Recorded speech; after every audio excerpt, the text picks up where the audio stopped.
যত দিন যাচ্ছে ডিভোর্সের সংখ্যা তত বাড়ছে।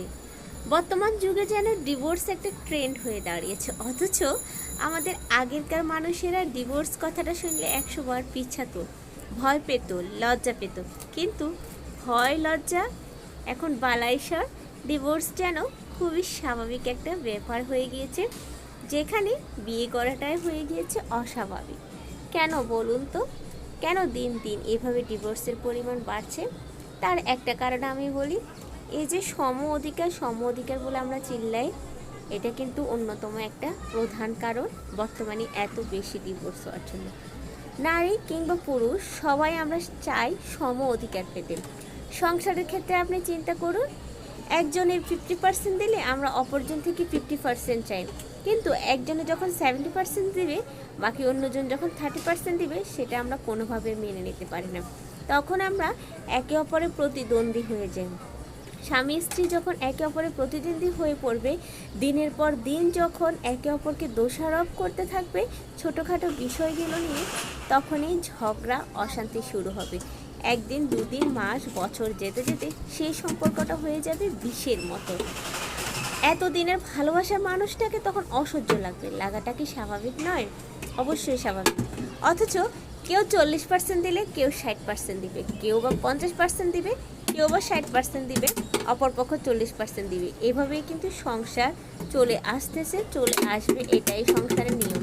আমরা সবাই চাই দুজনই সমান সমান কাজ করবে। প্রায় ফেসবুকে পোস্ট পাই, ভিডিও পাই যে কোনো ধরনের সহযোগিতা না, আমি বলছি না হাজব্যান্ড অবশ্যই সহযোগিতা করবে, কিন্তু 50-50 সহযোগিতা হাজব্যান্ড ওয়াইফ এটা কখনো হয় না। আর একটা সংসারে হাজব্যান্ড ওয়াইফ কখনো প্রতিদ্বন্দ্বী হতে পারে না।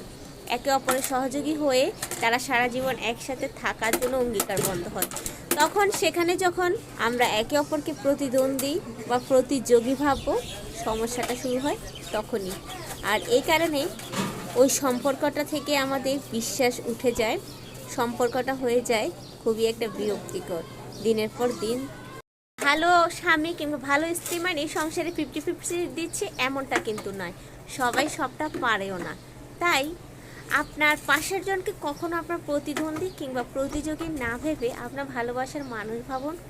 তাকে বুঝিয়ে বলুন, আজকে সে পারতেছে না, কাল যাতে সে এটা হ্যান্ডেল করতে পারে, সে জিনিসটা তাকে বুঝিয়ে বলুন। কিন্তু আমরা সেটা না করে একে অপরকে প্রতিযোগীভাবে, হাজব্যান্ডরা আমরা চাই আমার স্ত্রী সুপার উমেনের মতো সব কিছু করুক, সে ঘর দুয়ার পরিপাটি রাখুক, বাচ্চাদেরকে পরিপাটি রাখুক, ভালো পড়াশোনা করাক, আবার সে খুব সুন্দরী হয়ে আমার সামনে আসুক।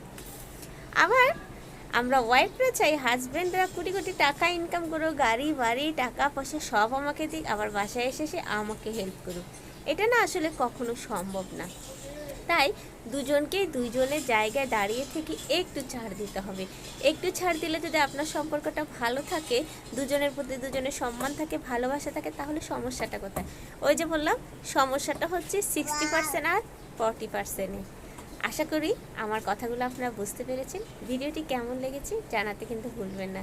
যদি ভালো লেগে থাকে অবশ্যই লাইক কমেন্ট করে আমার সাথে থাকবে। এমন ভিডিও পেতে আমার পেজটা ফলো করবেন। আজকের মতো বিদায় নিয়ে নিয়েছি। আল্লাহ হাফেজ, আসসালামু আলাইকুম।